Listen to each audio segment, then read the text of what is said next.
This is Duke University.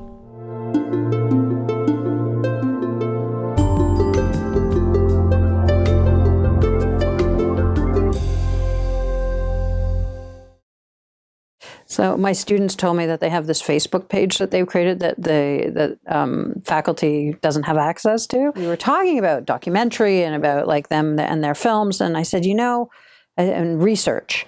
And I said, research is like so important, blah, blah. I said, you can't just say shit. So, right. So supposedly all over the Facebook pages, Elle says you can't just say shit. Right. Of course. So. Of course.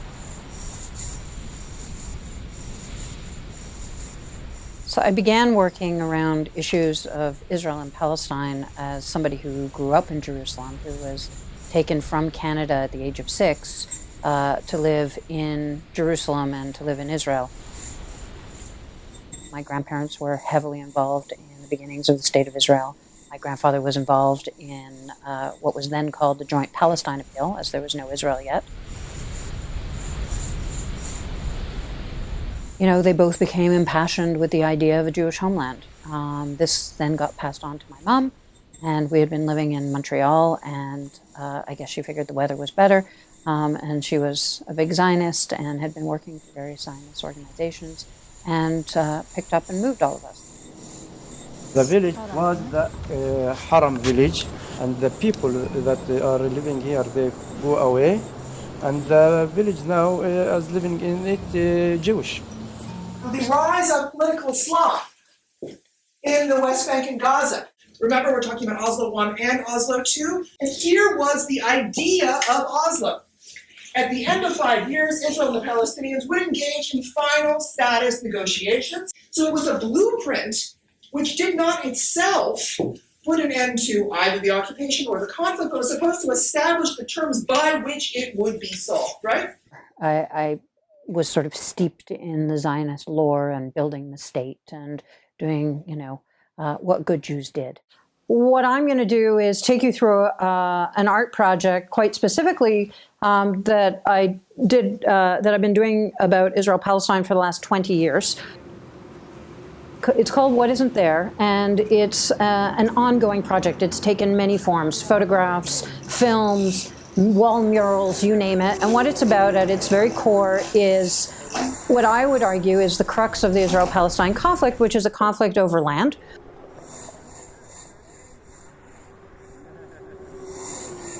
So in 1948, when Israel gets declared a state, they start to create room for, space for, in those 1948 boundaries, the Jewish state. What does that mean? It means you got to clear the land of the people who they said never lived there in the first place. I really didn't know anything about this story. I certainly knew about Palestinians living in Israel and sort of wars between Arabs and Jews, but I really didn't know the story of Palestine. I guess I was younger. I must have been 17, 18. And I was at university. I was just coming out. And when I was coming out, I was seeking kind of, other women to connect to, other gay people.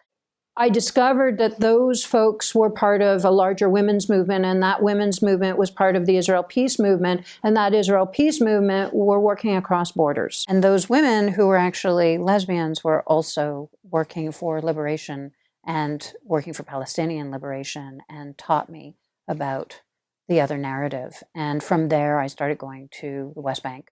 When I sort of understood that there were these villages, I thought, well, where are these villages? How come I don't see them? They're all over Israel.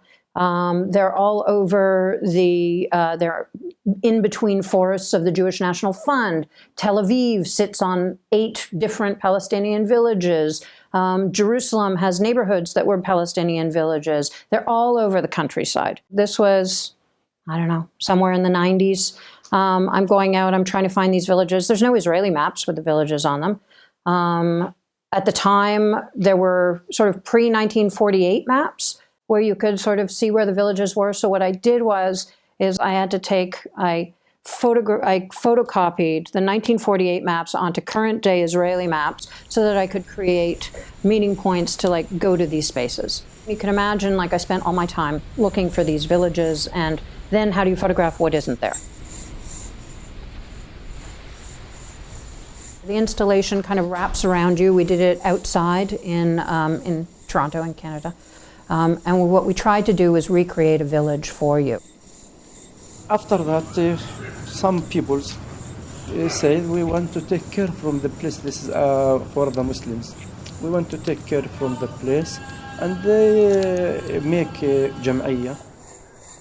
A lot of what my practice is about is investigating landscapes and the relationship of landscape to political geographies. 800,000 people are exiled, are thrown out of their homes. Sometimes they're told you'll be back in 2 weeks, and they're put on buses. They're sent north, they're sent south, they're sent to Gaza, they're sent to Transjordan, with the belief that they would be coming back to their homes, that this was all about skirmishes and it will all be over soon. Well, that never happened.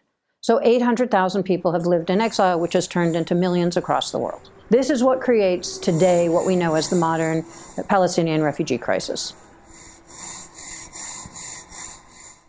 There was always this kind of positioning of me as a political artist, which I always sort of, it's not that I took offense to or umbrage with, but it was a designation. And I think that it failed to see art as politics.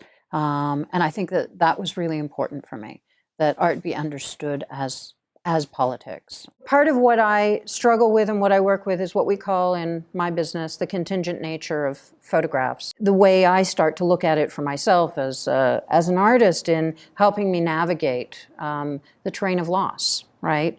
It's a way to help navigate absence, and it addresses the politics of place through that very absence. So we did this piece called Road Movie, which was about what are known as the apartheid roads in the West Bank, segregated road system in which if you're a settler, you travel on one set of roads, and if you're Palestinian, you're relegated to these tertiary roads, and you can't connect. When you talk about nation building and the creation of a state, if there's no contiguity between places, you cannot actually have a functioning state. I mean, it's sort of the most basic of principles, right? That you should be able to move, from A to B to C.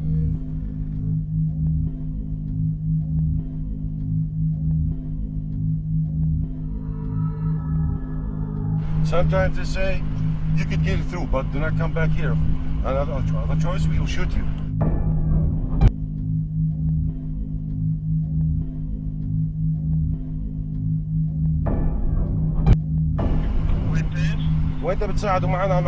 One of the things that is talked about a lot right now in Israel left politics and in Palestinian politics is that, this whole notion of two-state solution is just such a bunch of nonsense. There are 400,000 settlers living in the West Bank.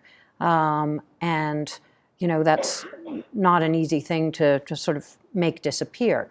There are these segregated road systems. I mean, there are all these there are walls, there are, barriers everywhere. So it's not, it's just interesting at the one level, we keep having this conversation about the two-state solution on a diplomatic level and on a realistic level, on a reality level. It just isn't real. What I'm really trying to talk about is a choice not to see. Living in a society where you choose what to see and choose what not to see. I think Palestinians exist in and among Israelis on a fairly regular basis, and Israelis don't see. So immediately I get jettisoned from the so-called embrace of the Jewish world and the Jewish community, despite the fact that we take all Jews in, except for the ones we don't agree with. So, I no longer become Jewish and or, have any allegiance or, relationship to, I no longer have the justification to speak for Israel, because I don't say what they want me to say. So there's a lot of hostility. After a certain amount of time of doing work about Israel-Palestine, there was a certain point at which we just sort of felt we were talking to deaf ears. I mean, we just felt like there was something. And it wasn't just the documentary form, it's a lot of different things. But we really felt that, we couldn't do another piece about Israel-Palestine.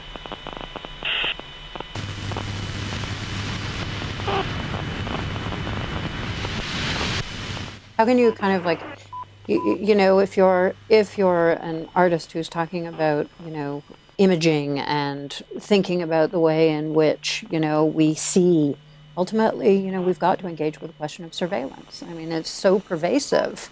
It's in our daily lives for the good and for the bad.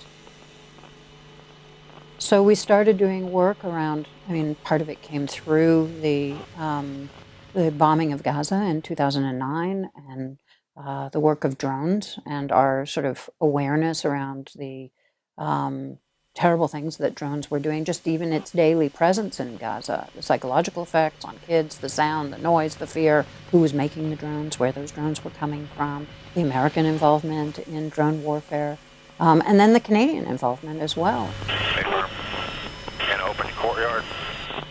Yeah, Roger. I just estimate there's about 20 of them. Oh, yeah.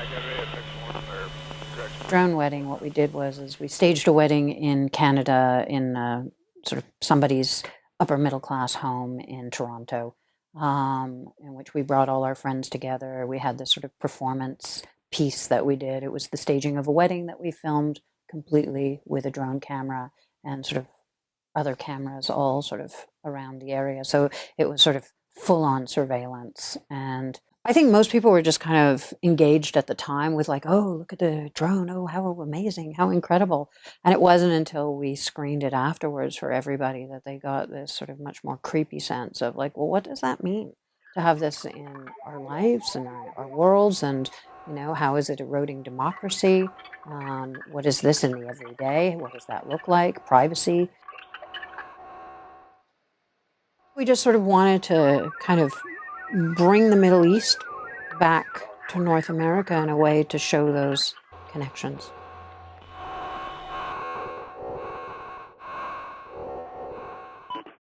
If you actually go to the West Bank, what you realize is that there isn't a Palestinian state. There's no viable Palestinian state. And Rebecca brought up some of this when she was talking about the Oslo Accords, and some of the reasons for the failure of it is that there are roads, there are settlers all over the place. There are 400,000 settlers. What are we going to do with them?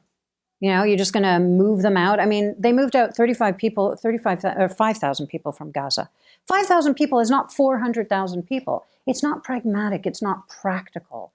So, and it's not democratic, but that's another story. Israel-Palestine isn't isolated. Israel-Palestine belongs to a larger complex of issues that have to do with militarism, that have to do with the West and the West's domination of the East, as we're seeing it play out right now.